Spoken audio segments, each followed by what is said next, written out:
Welcome to conquer IAS. मैं पढ़ाऊंगा आपको मध्यकालीन भारत। ये जो मध्यकालीन भारत में पढ़ाने वाला हूँ आपको, इसमें ये जो मैं आपको पढ़ाऊंगा ये आपके यूपीएससी ऑल स्टेट पीसीएस, जिसमें कि UP PCS, MP PCS, Himachal PCS, other state के पीसीएस जिनमें कि इतिहास आता है, उन सब में आपके काम आएगा। और इसमें कुछ फैक्ट्स वगैरह भी होंगे जो कि मैं बताऊंगा, जो कि आपके अदर एग्जाम्स में काम आ सकते हैं, जो कि पीएससी लेवल के या उससे नीचे लेवल के भी होंगे। तो फैक्ट के दम पर आप उनमें आगे बढ़ जाएंगे। तो इसे हम शुरू करते हैं। इसके शुरू करने के क्रम में जो हम पढ़ेंगे आज जो हम पढ़ने वाले हैं वह है मध्यकालीन भारत। मध्यकालीन भारत में जो हम सबसे पहले आज पढ़ने वाले हैं वह है पूर्व मध्यकालीन भारत। पूर्व मध्यकालीन भारत, क्योंकि पूर्व मध्यकालीन भारत का जो समय काल है वह है 712 से 1206 ईस्वी के मध्य। इसके बाद जो कार्यकाल शुरू हो जाता है 1206 ईस्वी के बाद से, वह है कुतुबुद्दीन ऐबक के समय का काल, जिसे कि हम सल्तनत काल के नाम से जानते हैं। तो अभी जो हम पढ़ने वाले हैं वह है पूर्व मध्यकालीन भारत। पूर्व मध्यकालीन भारत के क्रम में जो हम पढ़ेंगे उसमें सबसे पहले पढ़ेंगे अरब आक्रमण। अरब आक्रमण में जो हम तीन मुख्य आक्रमणकारियों के बारे में पढ़ने वाले हैं, उनमें सबसे पहला है मोहम्मद बिन कासिम, जिसने सिंध विजय को पहली बार जीता था, जो कि अरबों की पहली भारत विजय थी। उसके बाद हम पढ़ेंगे महमूद गजनी, जो कि अपने कुख्यात आक्रमणों के लिए जाना जाता है, जिसने लगभग 18 आक्रमण भारत पर किए। इसके बाद के क्रम में जो हम पढ़ेंगे वह है मोहम्मद गौरी। मोहम्मद गौरी जो कि जिसका कि एक गुलाम था कुतुबुद्दीन ऐबक, जिसने भारत में सल्तनत या गुलाम वंश की नींव रखी। इन सब के बारे में पढ़ेंगे। तो शुरू करते हैं इनके बारे में। तो सबसे पहले जो हम पढ़ने वाले थे वह है अरब आक्रमण। अरब मतलब ऐसा मान सकते हैं कि जब अरब प्रायद्वीप पर अरब प्रायद्वीप पर इस्लाम का उदय हुआ, तभी से वहाँ के आक्रमणकारी भारत की ओर नजर गड़ाए बैठे थे। उनकी चाहत थी कि वो किसी तरह भारत के संसाधनों को प्राप्त करें, उन्हें अपने यहाँ यूटिलाइज करें और अपने साम्राज्य को आगे बढ़ाएं। पर किसी न किसी कारणवश वो ऐसा नहीं कर पाए। उन्हें भारत से व्यापार के क्रम में, क्योंकि चूंकि भारत से अरब प्रायद्वीप पर भू स्तर पर और जल स्तर पर दोनों ही तरह से व्यापार होता था, तो उन्हें किसी न किसी तरह उन्हें यह पता था कि भारत एक बहुत ही साधन संपन्न देश है, जिसके अगर साधनों को अगर हम किसी तरह से लूट लें या प्राप्त कर लें तो उन्हें अपने यहाँ यूटिलाइज किया जा सकता है। इसी क्रम में जो उन्हें पहला इसी क्रम में उन्हें जो पहला अवसर प्राप्त हुआ वह था 712 ईस्वी में सिंध विजय। इससे पहले भी उन्होंने लगभग 90 वर्षों तक भारत को जीतने का प्रयास किया, किंतु वह किसी न किसी तरह असफल ही रहे। हमारे उत्तर पश्चिम मतलब ये जो है आज का पाकिस्तान, अफगानिस्तान, उत्तर पश्चिम में स्थित शासकों द्वारा उन्हें किसी न किसी तरह से रोक दिया गया, जो कि जिस कारण कि वो आगे नहीं बढ़ पाए और उनकी आशाएं एक तरह से कहें तो धूमिल होती रही, या वो भारत को जीत नहीं पाए। इसी क्रम में जो पहली विजय हुई वह हुई थी 712 ईस्वी में मोहम्मद बिन कासिम के नेतृत्व में। मोहम्मद बिन कासिम के नेतृत्व में। एक्चुअली ये जो 3 स्लाइड हैं ये ऊपर होनी चाहिए थी। तो इसमें जो सबसे पहले हम जानते हैं कि आखिर जो आक्रमण करने का उन्हें जो बहाना मिला वो था क्या। इसमें घटनाक्रम देख लेते हैं, जो कि सबसे पहला है। इसमें हुआ कुछ यूं था कि ये है सिंध, देखिए इसे सिंध है। यहाँ का शासक था दाहिर। उस समय यहाँ का शासक दाहिर था। यहाँ से एक जहाज खलीफा के लिए कुछ सामान लेकर जा रहा था, जिसे कि सिंध के डाकुओं द्वारा लूट लिया गया। इसे लूटने के बाद जब यह बात खलीफा को पता चली तो उसने दाहिर के सामने 2 शर्तें रखी। पहली कि वह उन डाकुओं को दंडित करे जिन्होंने उस जहाज को लूटा है। दूसरा, दाहिर इस जहाज पर जो सामान था उसका मुआवजा दे। दाहिर ने दोनों चीजों से मना कर दिया। मुआवजा के लिए तो उसने सीधे सीधे मना कर दिया, और डाकुओं को दंडित करने से उसने यह कहकर मना कर दिया कि वो जो डाकू हैं वो उसके शासन के अधिकार क्षेत्र में नहीं आते, इस कारण वह उन्हें दंडित नहीं कर सकता। इसी क्रम में यह एक बहाना था जो उन्हें मिल गया था। एक्चुअली में ये तत्कालिक कारण था जिसको लेकर उन्होंने सिंध पर आक्रमण किया, पर वास्तविक कारण ये नहीं था। वास्तविक कारण था जो मैंने आपको बताया, भारत के अपार संसाधन। भारत के अपार संसाधन, वो बस भारत के संसाधनों को प्राप्त करना चाहते थे ताकि उन्हें अपने यहाँ यूटिलाइज कर सकें। उन्हें ये एक अच्छा मौका मिला, और इस मौके को भुनाने के लिए उन्होंने, जो अरब का गवर्नर था उस समय, अल हज्जाज, उसने अपने दामाद मोहम्मद बिन कासिम को 712 ईस्वी में सेना लेकर भेजा भारत को विजयी करने के लिए। मोहम्मद बिन कासिम 712 ईस्वी में आया और सिंध पर आक्रमण कर दिया। सिंध पर जो राजा था दाहिर और मोहम्मद बिन कासिम, इनके बीच युद्ध हुआ। इस युद्ध को कहा जाता है ब्रह्मनाबाद का युद्ध। इन दोनों के मध्य जो युद्ध हुआ उसे ब्रह्मनाबाद का युद्ध कहते हैं। ये 712 ईस्वी में हुआ, जो कि पहले भी देख चुके हैं हम। अच्छा, ये इस युद्ध में मोहम्मद बिन कासिम विजय हुआ, और यह विजय अरबों की भारत पर प्रथम विजय थी।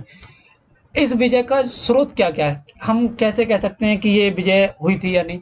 इसमें अल बिलादुरी की एक पुस्तक है, फुतुल अल अबदान, और एक अरबी लेखक है, उसका नाम नहीं पता था, अरबी जो लेखक है उसने पुस्तक लिखी चचनामा। इन दोनों पुस्तकों में विवरण मिलता है सिंध विजय का। अच्छा, इसके बाद देखते हैं कि सिंध विजय के भारत पर क्या क्या प्रभाव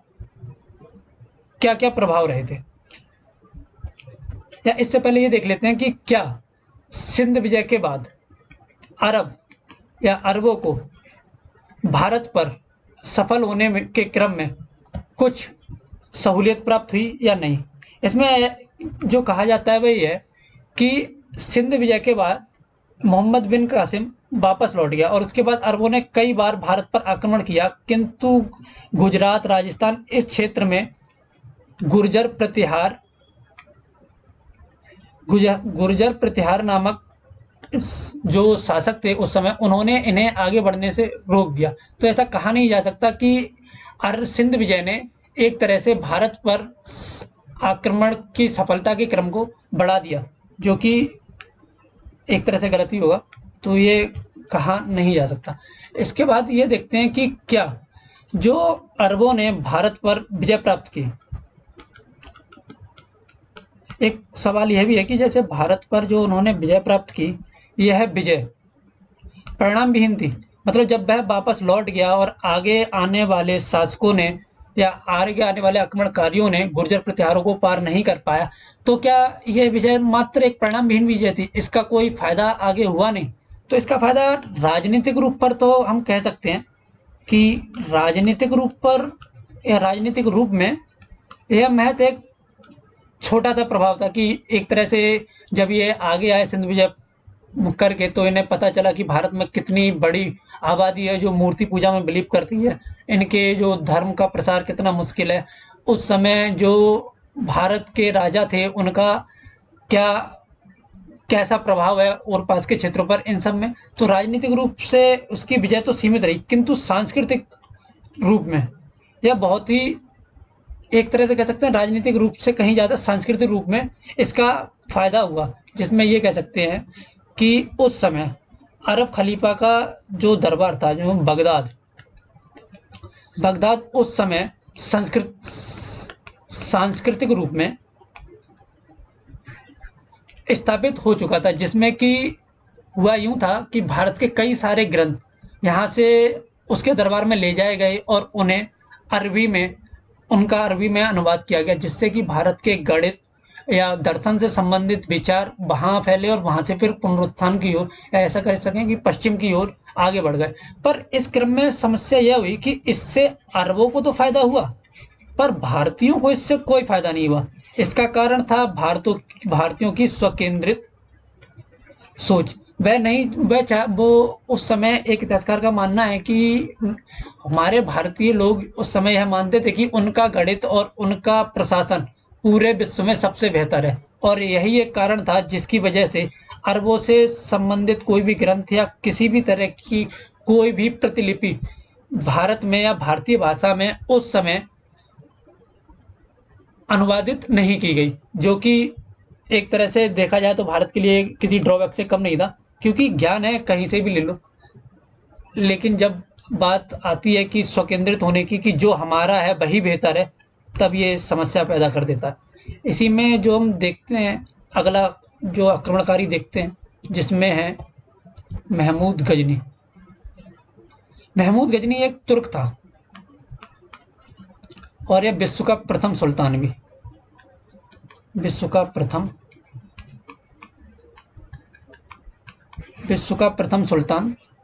था। अब ये देखते हैं, ये जो तुर्क हैं, ये जो तुर्क हैं, इनका और इस्लाम का संबंध क्या है। तुर्क मध्य एशिया में तुर्कमेनिस्तान, जो कि अभी का है फिलहाल, उज्बेकिस्तान वगैरह, इस और पास के क्षेत्र के जनजातीय लोग थे। और जो इस्लाम है, ये अरब में फला फूला और ईरान, इराक, सीरिया में यहाँ तक था। इनकी सीमाएं कुछ इस तरह की थी। ये थे तुर्क, ये था इस्लाम या इस्लामी राज्य।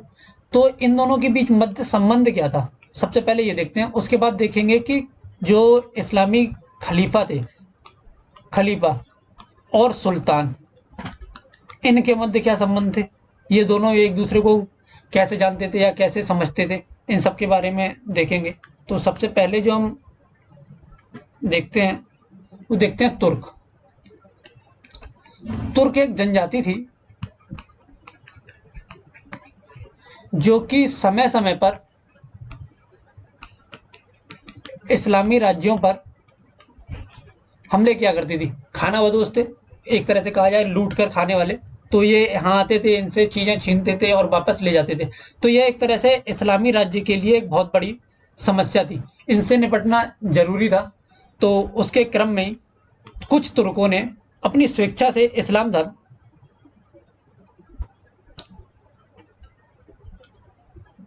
अपनी इच्छा से इस्लाम धर्म कबूल कर लिया। और यही जो इस्लाम धर्म कबूल किया, जो तुर्क थे, इन्होंने पहले आक्रमणकारी के रूप में,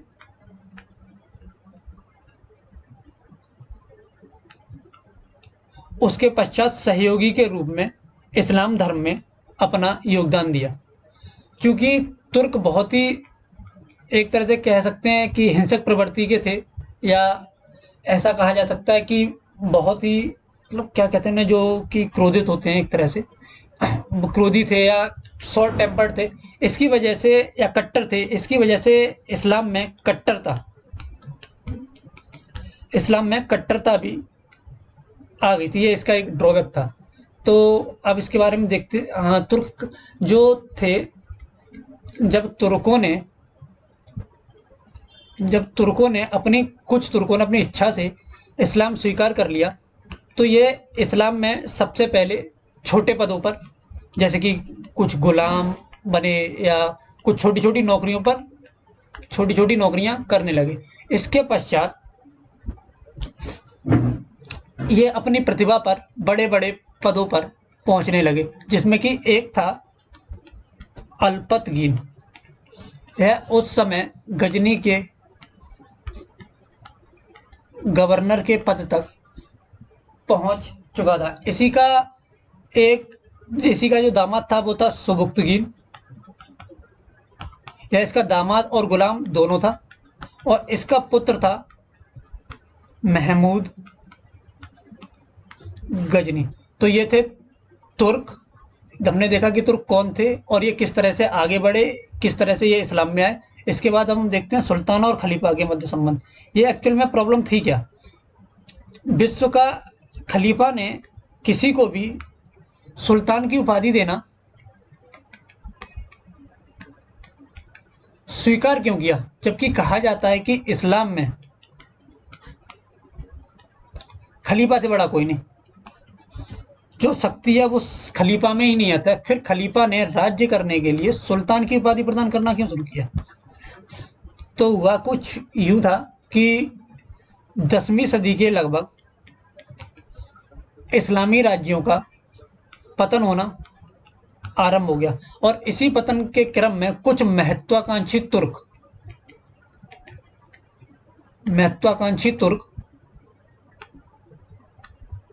आगे आए और गवर्नर के पद तक पहुंच गए। इस गवर्नर के पद के क्रम में, जो कि मैंने अभी बताया, वो था अल्पतगीन। ये जो गवर्नर थे, ये जो तुर्क थे, जो अपनी प्रतिभा से आगे बढ़े थे, ये उस समय काफी क्षेत्रीय स्तर पर काफी शक्तिशाली हो गए थे। और इधर खलीफा की जो शक्ति थी उसका पतन हो रहा था। तो ऐसे में खलीफा ने सोचा कि नाम के लिए ही सही, कम से कम शक्ति तो रहे, क्योंकि वह सीधे इनसे उलझ नहीं सकता था। और इन्होंने भी सोचा कि क्यों ना खलीफा के नाम से शासन किया जाए, क्योंकि कम से कम चाहे जो भी हो, पर ये थे तो तुर्क जो बाद में इस्लाम में रूपांतरित हो गए, किंतु इनका दर्जा अरबी मुसलमानों के मुकाबले तो कम था। अरबी मुसलमानों के मुकाबले इनका जो दर्जा था वह काफी कम था। तो ये अपने आप को अरबी मुसलमानों के बराबर ला सकें, इसलिए इन्होंने खलीफा से सुल्तान की उपाधि धारण करने का सोचा। इन्होंने सोचा क्यों ना कि खलीफा के नीचे रहकर काम किया जाए। तो इसमें ऐसा कह सकते हैं कि जो खलीफा था उस समय राजनीतिक, प्रशासनिक, धार्मिक नेता था देखने के लिए, मतलब दिखावा ही था, पर वास्तविक कौन था? वह था सुल्तान। तो इस क्रम में हमने देखा। तो अब देखते हैं कि इसके बाद हम देखते हैं तुर्कों का भारत पर आक्रमण और विजय। तुर्कों में जो भारत पर आक्रमण किया वो सबसे पहले वह था सुबुक्तगीन ने भारत में उत्तर पश्चिम पर आक्रमण किया, और इसके पश्चात इसके पुत्र महमूद गजनी ने भारत पर आक्रमण करने प्रारंभ कर दिए। अब देखना यह है कि इसने भारत पर आक्रमण किए क्यों, जबकि इसने भारत पर आक्रमण किए, भारत पर शासन भी नहीं किया, फिर भी भारत पर आक्रमण किए क्यों? इसका कारण था भारत के संसाधन प्राप्त करना, जो कि पहले के और बाद के सभी आक्रमणकारियों को प्रोत्साहित करते रहते कि भारत पर आक्रमण किया जाए। इसमें यह चाहता था कि इसका जो मध्य एशिया में शासन है, ऐसा करके ये मानो जैसे कि ये है, जो अफगानिस्तान के पार उधर मध्य एशिया में जो उसका शासन है, वह उसे मजबूत करना चाहता था। और मजबूत करने के क्रम में वह भारत से संसाधनों को ले जाकर वहाँ इन्वेस्ट करना चाहता था, ताकि वह अपनी सीमाओं का प्रचार कर सके। वह भारत में राज्य करने का इच्छुक नहीं था, वह नहीं चाहता था भारत पे राज करना, बस वह चाहता था कि किसी तरह भारत से उसे संसाधन प्राप्त हो जाए और उन्हें ले जाकर वो अपने यहाँ यूटिलाइज कर सके। वह मध्य एशिया में अपना विस्तार करना चाहता था, उसकी मुख्य दिलचस्पी वही थी। इसी क्रम में उसने भारत में आक्रमण करना शुरू किया। उसने सबसे पहला आक्रमण भारत में पेशावर, ये पाकिस्तान में यहीं कहीं है, पेशावर, सबसे पहला आक्रमण उसने पेशावर पर किया। पेशावर के पश्चात उसने जो आक्रमण किया वह था जयपाल, पंजाब के शासक, जो कि शाही वंश का शासक था। यह है पंजाब। इसका दूसरा आक्रमण इसके विरुद्ध था, पंजाब के विरुद्ध। पंजाब में जो उस समय शासक था वह था शाही वंश का शासक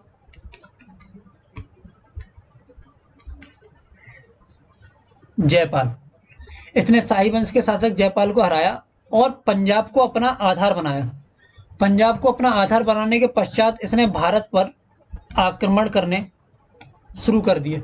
इसमें जो सबसे महत्वपूर्ण आक्रमण इसका माना जाता है वह है कांगड़ी की पहाड़ियों में स्थित नगरकोट पर आक्रमण। इस आक्रमण के पश्चात उसने बुत सिकन या मूर्ति भंजक की उपाधि धारण की। अच्छा, इसमें ऐसा देखा जाता है कि इसने मूर्ति भंजक या बुत सिकन की उपाधि धारण की क्यों? इसका उद्देश्य तो धर्म का प्रचार करना था नहीं, यह बस चाहता था कि किसी तरह से यहाँ से संसाधन प्राप्त हो जाए और उन्हें ले जाके मध्य एशिया में इन्वेस्ट कर सके और अपने साम्राज्य को बढ़ा सके। फिर उसने ऐसा किया क्यों? मैंने कुछ देर पहले आपको बताया था कि अरब मुसलमान और तुर्की मुसलमान, इन दोनों के मध्य समानता नहीं थी। जो अरबी मुसलमान थे वो इन्हें प्योर मुसलमान नहीं मानते थे, और इन्हें, जो कि महमूद गजनी एक तुर्क था,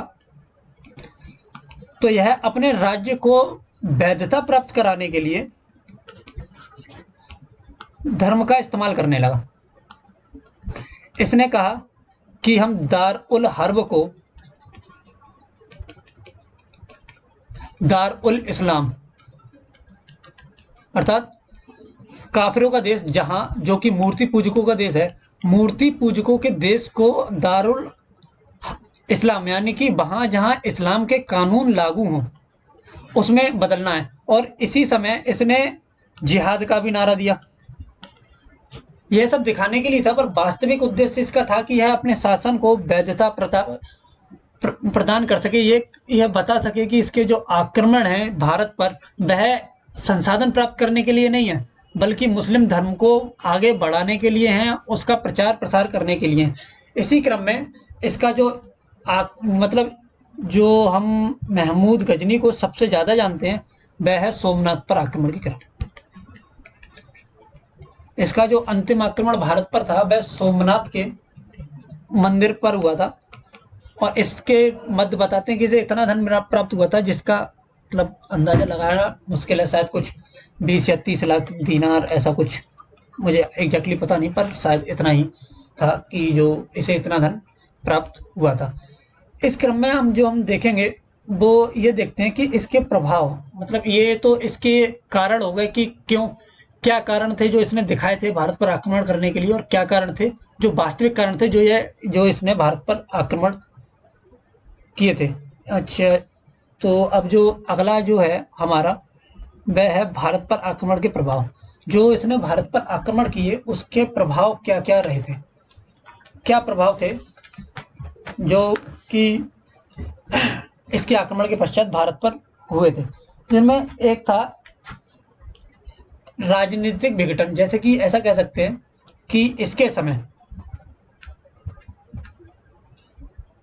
राजनीतिक विघटन की, ये जो क्षेत्र थे, यहाँ जो राजा वगैरह थे, ये इस जगह उस समय जो राज्यों का विघटन था वह धीरे धीरे हो रहा था। मतलब राज्यों का जो पतन था उस समय, जो भारतीय राज्य थे वह कमजोर हो रहे थे और धीरे धीरे कमजोर हो रहे थे। बस उसमें इसके आक्रमणों ने गति प्रदान कर दी।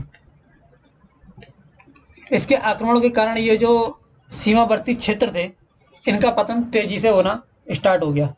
इसने एक जो काम किया वो ये, इसके आक्रमण में, ये जो पंजाब क्षेत्र है, इसने आगे आने वाले आक्रमणकारियों के लिए ये एक तरह से आधार का काम किया। एक तरह से कह सकते हैं कि जो भी व्यक्ति पंजाब को आधार बनाकर भारत पर आक्रमण करेगा, वह सफल होगा ही होगा। ये एक तरह से नींव कह सकते हैं, एक तरह का चलन है कि जो पंजाब पर मतलब अपना शासन स्थापित करेगा, पंजाब पर जो अपना कह सकते हैं कि अधिकार कर लेगा, वह भारत को जीतने में आसानी प्रदान करेगा। और इसका साक्ष्य यह भी कह सकते हैं कि मोहम्मद गौरी ने जब यहाँ बोलन दर्रे से जब वह भारत की ओर आया, तो वह भारत पर आक्रमण करने में सफल नहीं हुआ, क्योंकि यहाँ भीम द्वितीय ने उसे हरा दिया। फिर जब बाद में उसे अपनी गलती का एहसास हुआ, तो वो वापस से खैबर दर्रे से होता हुआ पंजाब को अपना आधार बनाया, और उसके पश्चात उसने भारत की विजय की। यही काम बाबर ने भी किया था, उसने पंजाब को अपना आधार बनाया, उसके पश्चात उसने भारत पर अपनी विजय की थी। तो एक तरह से ऐसा कह सकते हैं कि इसकी जीत ने, इसके आक्रमणों ने, या इसकी जीत ने पंजाब को आधार के रूप में विकसित किया। और इसी के क्रम में ये जो लाहौर या बाकी की जगह थी, ये सांस्कृतिक केंद्रों में फली फूलियाँ स्थापित हुई। यहीं पर इसके साथ आए हुए जो सूफी संत थे वो रुके, उन्होंने इसे एक तरह से कल्चरल स्पोर्ट के क्रम में मतलब कल्चरल स्पोर्ट के क्रम में आगे बढ़ाया था। और दूसरा, और इसके पश्चात हाँ, इसके प्रभाव क्रम में हाँ फिलहाल इतना ही है, बाकी अगर कुछ याद आएगा तो मैं आगे बताऊंगा आपको। अभी आज के लिए इतना ही छोड़ते हैं, इसके बाद आगे के क्रम में जो हम देखेंगे वो देखेंगे हम। जो तीसरा आक्रमणकारी जो बच गया है वो है मोहम्मद गौरी। मोहम्मद गौरी के बारे में जो हम पढ़ेंगे उसमें पढ़ेंगे कि मोहम्मद गौरी कैसे भारत पर आक्रमण करने में सफल रहा, कौन कौन से शासकों से उसका प्रतिरोध हुआ, और किस तरह से उसने भारत पर अपना राज्य करने का सोचा, क्योंकि दिलचस्पी इसकी भी नहीं थी पर फिर भी इसने भारत पर राज करने का सोचा। इन सब के बारे में हम आगे देखेंगे। तो गाइस इतना ही। Thanks for watching this video. Hit the bell icon, जो होगा लाल सा आपके बराबर में होगा, उसे हिट करो, सब्सक्राइब करो और इस वीडियो को लाइक और शेयर करो, जितना हो सके अपने दोस्तों तक पहुँचाओ। आगे हम और देखेंगे कि जैसे मिडेवल ख़त्म होने के बाद हम पढ़ेंगे एंशियंट, उसके बाद मॉडर्न। तो आपके जो सिलेबस में है वो सारा हम कवर करेंगे, तो टेंशन लेने की बात नहीं है। अभी शुरुआत है, आगे देखो बहुत कुछ होने वाला है।